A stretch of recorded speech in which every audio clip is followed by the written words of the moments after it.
মানে ওইখানে save the children গিয়েছে, ওখানে এসকেসের আওতায় সেভ দ্য চিলড্রেন ওখানেও কাজ করছে। এই তথ্যটা আপনি কোত্থেকে জেনেছেন? মানে ওরা ওখানে যাওয়ার পরে জানলেন নাকি কারো মাধ্যমে জেনেছেন? এসকেস থেকে অনেক আপু চাইতো আমাদের এলাকা, যে অনেক তো শিশু বাচ্চাও ছিল, কিশোরের মেয়েদেরও, ওদের প্রতি মাসে ওদেরকে অনেক কিছু তথ্য দেওয়ার জন্য যাইতো। আমি তাদের কাছ থেকে এটা শুনেছি। আচ্ছা, তখনই তাদের কাছ থেকে জানলেন যে এখানে এরকম ঘটনাগুলি ঘটে এবং একটা সংগঠন আছে, জি, এবং এদের আওতায় সেভ দ্য চিলড্রেনের আওতায় তারা কাজ করে। হ্যাঁ। আচ্ছা, তারপর আপনি যুক্ত হলেন? আমি ওখানে যুক্ত হলাম। ওই প্রতি মাসের সেশনের মধ্যে আপনার বাল্য বিবাহ ছিল, জীবন দক্ষতা ছিল, তো শিশুদের অধিকার ছিল। আমার মধ্যে বাল্য বিবাহের কুফলগুলো সম্পর্কে জেনে বুঝে আমার মনে খুব দাগ কাটে যে বাল্য বিবাহ করা যাবে না। আচ্ছা, তার মানে ওই প্রথম আপনি ওই সেশনে গিয়ে জানতে পারলেন যে বাল্য বিবাহ হলে কি কি ধরনের সমস্যা তৈরি হয়। জি। আচ্ছা আচ্ছা, তারপরে বাল্য বিবাহ ওগুলো জানার পরে আমার দাগ কাটার পরে যখন আমার রেজাল্টটা খারাপ হয়েছিল, তখন তো পাড়া প্রতিবেশীরা গুজব শুরু করতো। আর প্রথমত হচ্ছে আর 16-17 বয়সে মেয়ে বা ছেলে হোক, তাদের দুরন্ত মানে একটু বেশিই থাকে। আমি ওইরকম টাইপের একটু ছিলাম, বা অভ্যাস তো ছিল, আমি সবসময় ঘুরে বেড়াইতাম। তো এই ঘুরে বেড়ানোর জন্য প্রতিবেশীরা আমার বাবার কাছে আমার নামে হচ্ছিল কমপ্লেন করতো যে মেয়েটাকে এরকম কাজ ছাড়িয়ে দিছিস, তো কোনোদিন এক দুর্ঘটনা করে তোর সম্মান ডুবাই দিই। কি ধরনের ঘুরে বেড়াইতেন? মনে করেন একটু বাজারে যাইতাম, অনেক কিছু কেনাকাটা করতাম, মনে করেন শখে জিনিস থাকেই তো সবার, এগুলো করতাম দেখে প্রতিবেশীরা সহ্য করতাম। ও আচ্ছা, তাদের কাছে মনে হতো একটা মেয়ে এরকম ঢ্যাং ঢ্যাং করে, একটা মেয়ে কেন এরকম করে বেড়াবে, একটা মেয়ে ওই ঘরের ভিতরে থাকবে, ঘরে কাজকর্ম করবে, এসব নিয়ে সে স্বাধীন থাকবে, এগুলো ছিল তাদের কথা। তো তারপর আপনি আপনার এই বাল্য বিবাহ সম্পর্কে আপনি জানলেন। হ্যাঁ, জানার পরে তারপরে কিভাবে বন্ধ করলেন? এটা হঠাৎ একদিন আমার বাবা আমাকে বলতেছে যে তোমার বিয়ে ঠিক করছি। আমি এটা শুনে তো হতবাক হয়ে পড়ি। তা আমি প্রথমে বাবার কাছে, একটা মেয়ে তার মায়ের সাথে ফ্রেন্ড বা বন্ধু হিসেবে সম্পর্কই থাকে, তা আমি প্রথমে আমার মাকে বললাম যে বাবা এগুলো কি বলতেছে। তো মা বললে হ্যাঁ ঠিকই বলছে, তোকে বিয়ে দিয়ে দিব। তো তারপরে আমি তাদেরকে দুইজনকে একসাথে বসাইলাম, বসে এই যে সেশনে যে বাল্য বিবাহের কুফল সম্পর্কে জেনেছি বা শিখেছি, সেগুলো তাদেরকে নিয়ে আলোচনা করলাম।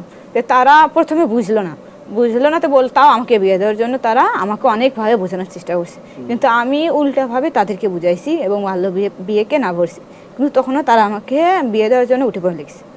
তারপরে আমার মাথায় একটা চিন্তা আসলো যে আমার বাবা মা কাকে বেশি গুরুত্ব বা সম্মান দেয়। আমি তখন আমাদের এলাকারই চেয়ারম্যান ছিল, তা আমার বাবা তাকে খুব সম্মান করতো। তা আমি মনে মনে ভাবছি যাবো কি যাব না, তা আমি সাহসের সঙ্গে তার কাছে গেলাম, চেয়ারম্যানের কাছে। হ্যাঁ, যেহেতু উনি তো বিজি লোক, আমি বুঝতে পারছিলাম না আমার কথা শুনবে কিনা। আমি তারপরে তার কাছে গিয়ে তাকে বললাম বাবা এরকম আমাকে বিয়ে দিতে চায়, কিন্তু আমার বিয়ে করার ইচ্ছা নেই, আমি লেখাপড়া করে স্বাবলম্বী হতে চাই। মানে এত সাহস করে চেয়ারম্যানের কাছে চলে গেলেন? সাহস করে চেয়ারম্যানের কাছে বললেন? হ্যাঁ, ওনাকে বুঝাইছি। উনি বললাম যে আমি লেখাপড়া করব, বাল্য বিয়েটা আমি এখন করতে চাই না। তো ওনাকে বললাম যে আপনি একটু আমার বাবাকে বুঝান যে আমাকে বিয়েটা যেন না দেয়। তা আমি একটা পরীক্ষায় রেজাল্ট খারাপ করেছি, তাতে কি হয়েছে, সামনে তো আমার আরও পরীক্ষা আছে, ইনশাআল্লাহ ওখানে আমি ভালো করব। একটা মেয়ে এক সময় তো সবসময় ভালো যায় না, কিছুটা খারাপ হয় ভালো হয়। তাকে অনেক কিছু বলার পর সে বাবাকে বুঝাইছে, বাবা তারপরে মাকে এসে বুঝেছে। তখন তারা বললো যে আচ্ছা ঠিক আছে, তুমি যদি তোমার পড়াশোনা চালাতে পারো, তুমি যদি করতে পারো, আমাদের কোনো সমস্যা নেই। আচ্ছা, তারা বলার পরে তারা একটু বুঝলো যে ঠিক আছে। তখন তারা আপনাকে জিজ্ঞেস করে নাই যে চেয়ারম্যান কি করে এই ঘটনা জানলো? আমি তাদেরকে বলছি যে আমি চেয়ারম্যানের কাছে গিয়ে বলেছি, বলছি যে তোমরা যেহেতু আমার কথা শুনতেছো না, আমি তার কাছে গিয়েছি। আমাকে তো বিয়েটা বন্ধ করতে হবে, আমার তো বিয়ে করার ইচ্ছা নেই। আমি লেখাপড়া করে আমার স্বপ্নটা পূরণ করতে চাই, আমি স্বাবলম্বী হতে চাই। শুধু যে ছেলেরাই মায়ের পাশে থাকতে পারে, মা বাবার পাশে থাকতে তা না, একটা মেয়ের ইচ্ছা শক্তি থাকলেও তার মা বাবার পাশে থাকতে পারে। বাহ, দারুণ। তারপর তারা বুঝলো, তাদের আমার উপর বিশ্বাস ছিল যে সে তো কখনো খারাপ কাজ করেনি, এর জন্য তারা বিয়েটা বন্ধ করেছে। রোকসানা, আপনাকে তো বিয়ে দিতে চেয়েছিল? আমাকে বিয়ে দিতে চায়নি, কারণ আমার আম্মু খুবই সাহসী ছিলেন, কিন্তু সব সময় পাড়া প্রতিবেশী বলতে লাগতো যে মেয়েকে বিয়ে দিয়ে দাও, দরকার নেই এত পড়াশোনা। ওই ধরনের উৎসাহ তো তাদের কাছ থেকে আসতো। হ্যাঁ।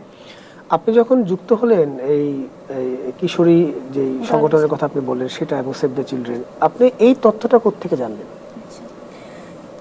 আমাদের এলাকাতে হচ্ছে কিছু বাসা ছিল, বস্তি এলাকা, বস্তি বাড়িগুলো, সেগুলো হচ্ছে সিলেক্ট করা ছিল যে তারা ওই বাড়িগুলোতে কাজ করবে। তো একদিন আমি দেখতে পাই যে 2016 সালে সেই ঘটনাটা, যে সেন্টারের কিছু আপু আমাদের বাসায় এসেছে, এসে হচ্ছে প্রত্যেকটা ঘরে ঘরে হচ্ছে সবার সাথে কথা বলছে। তো আমাদের ঘরে এসে আমার সাথে কথা বলছিল যে আমি কি করছি, কোথায় পড়াশোনা করছি, আমার বয়স কত। তো তখন আমি বললাম যে আমার 12 বছর বয়স, আমি এখানে পড়াশোনা করছি। তো তখন তারা আমাকে বলল যে আমাদের সেন্টারে আমাদের কিছু কিশোরী দল আছে, তুমি চাইলে আমাদের সাথে সেই কিশোরী দলে যুক্ত হতে পারো, তুমি এখানে আসো।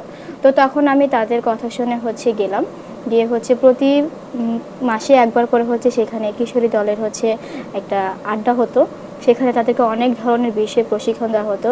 তাদেরকে সবথেকে বেশি শিক্ষা দেওয়া হতো যে জীবন দক্ষতা। আমাদের হচ্ছে এই বয়সটা কীভাবে আমরা হচ্ছে জীবন দক্ষতার সাহায্যে আমাদের যেই ধরনের প্রতিকূলতার